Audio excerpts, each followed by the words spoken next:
In this video, I'm going to talk about something that was very hard for me to accept, ironically, but I have to talk about it. And the truth is that the way I was raised, in the religion I was raised, it didn't help me.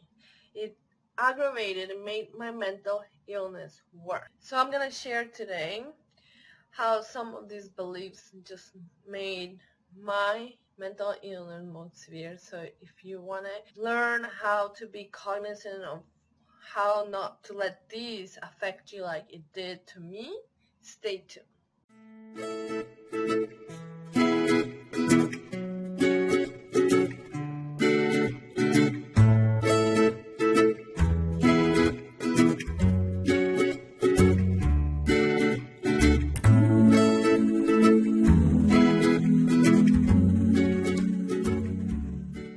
So of course, I'm gonna start with a disclaimer. This is not one of those conversations that go nowhere about whose religion is right or who isn't or why, or any attack on religion or at all. Especially, and I would like to share, I'm being honest, one of my friends is very religious, and she's an example of when it is done right, when it does work for someone, and it doesn't, what works for one person doesn't necessarily work for others. She's happy and I admire her, and she's a good example of what practicing religion could be, very positive.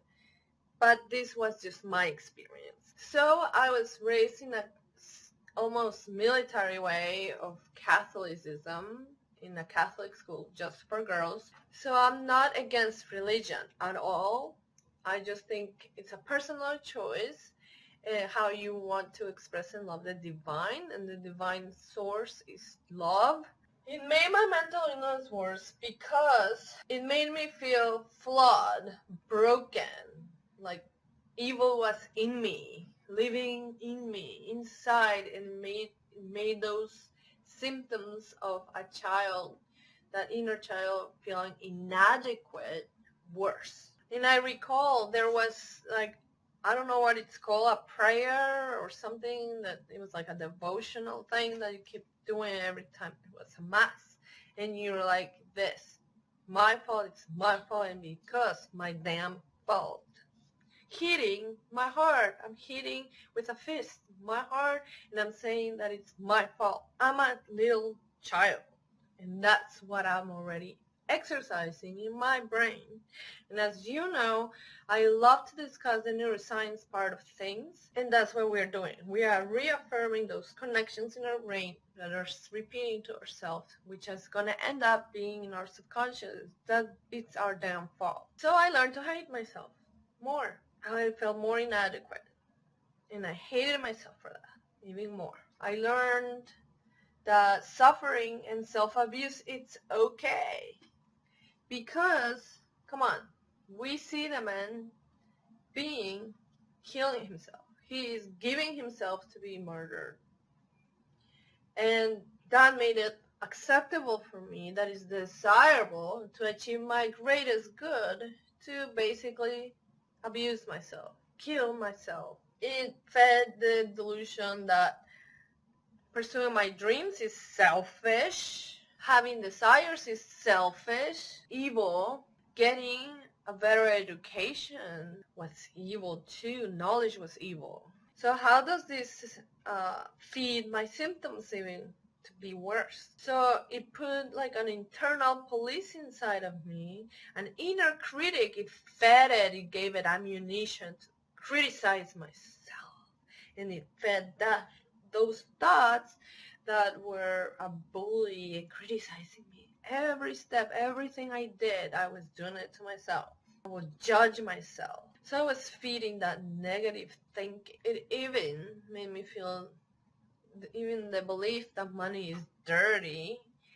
And that's flawed, because money, you can do great, good things with money. The other thing is black and white thinking. It fed it. And if you know, one of the very strong symptoms of borderline is black and white thinking. So this just fed that unhealthy symptom more. It made it stronger.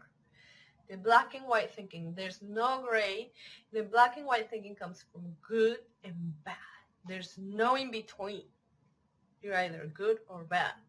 So when I made mistakes, I bashed myself because I was bad. It made it super hard for me to see the gray in people. We're all gray. We're neither good or completely bad. And it made it so hard for me to see my surroundings and the people, to see the good in them. If they had something that was bad, it was just all bad. And my symptoms, and not to be confused with some toxic relationships. There were friendships that outgrew me and I needed to be in a different area, and you have to be aware too of your surroundings. That doesn't mean that everyone's okay to have in your life. So you have to learn to see the gray in people, but also see that some people are not going to bring the best out of you in your life, or are bringing their negativity to your life, and you have to have boundaries. And if you want to be better around, and there's someone you aspire to be, you have to surround people who are like that. So not to be confused with that, but with toxic relationships, including family, and I'm planning on doing a video on that coming up, so subscribe. But the other thing is that it fed my body shame. I hated my body because it seemed as non-heavenly. It's not. It's material. It's earthly. Like, earthy things are bad. I learned to hate it because I wanted to be disconnected from it. And I learned not to hear what it needed. And I learned to hate, especially my sexual parts. My sexual organs were a source of evil, source of pleasure. Oh no, we don't want that, right? We just want to be divine. And I was inspired to be like a nun, being just numb from here down. And this took years for me to recover from, because I was repulsed by it, my own body. I even recall when I was becoming a teenager, my boobies were starting to develop, and I was just walking like this. I felt shame. Which takes me to the next thing. It confused my view, my perception of the world, what love really is. Because I didn't make the connection until, years back now, but thank God I did. The connection that love has to match actions. And that connection was disrupted in my thinking, in my development, because, for example, when a child is being beat up until the adult gets tired and gets all the anger out, and then they tell you, it's because I love you. Action doesn't match what you're saying, and that starts messing up with our development. It starts messing up for us to really knowing in our future experiences as adults what love really is, what a good relationship is, and what it means to be loved. Love has to match the actions. It has to be shown in actions. So it confused me because I also saw other members of my family while they were praying and in their knees for hours.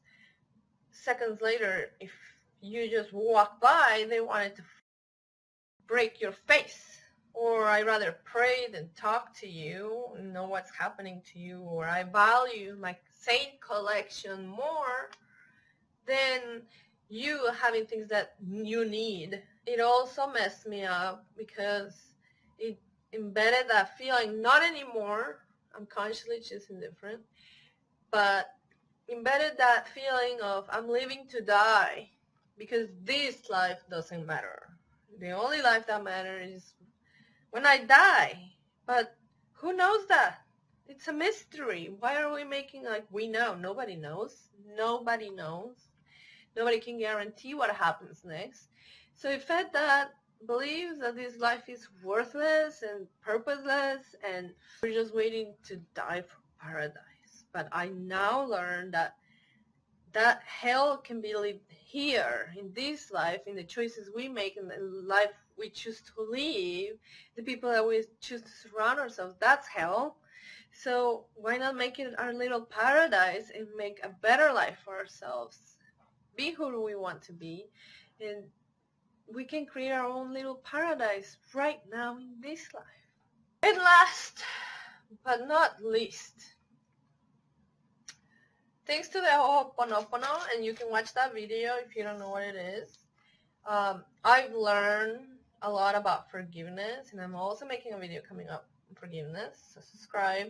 But it confused me in a way and made my mental illness worse because it didn't allow the healing that I could have gotten. It deprived me from healing things that forgiveness does. For example, some people, including myself, will make mistakes, but when we mess up, when we make a mistake, I feel like sometimes, of course, religion can interfere, because then people go and ask for forgiveness in their knees to a statue, and they don't give it to the person that could heal from hearing it. That person is denied that healing, which that's not the only way to heal. That's why I mentioned the Ho'oponopono video. But then the person that did the hurt, that's it. For me, my personal opinion, is a selfish act, because they are feeling better and they're not doing anything to make amends. They're not making it better. They're just feeling better for themselves, and seems like a righteousness selfish act, which I talk about too a lot, that righteousness can be a character flaw too. And I could keep going. For the purposes of this video, those were the main points that I started when I did that introspection that's required for emotional intelligence, to get to know yourself and learn to cope in a healthy, resilient way. Those are some of the biggest outstanding things that I noticed, that it was feeding my symptoms that I was trying to cope with, and it wasn't gonna let me until I admitted these truths. So I hope this video helps anyone who's trying to do that introspection to live a better, fulfilling life, because we all deserve it. I'm sending you love and light. I would like to give a shout out to one of my favorite songs that was the first thing that led me to enlightenment, to see these things. It's a Guatemalan musician that's famous in Latin America. His name is Ricardo Arjona. When he had that song that he said, Jesus is a verb, not an adjective, that was the first thing that pointed me in the right direction. So I'm giving him a shout out for that song. Don't forget that I also offer free resources. Below there's the links for my top 7 personal development books, a quiz that it gives you a customized guide to match your answers. And if you want to learn more about my programs, you can visit bossofmyfeelings.com for more emotional intelligence tools.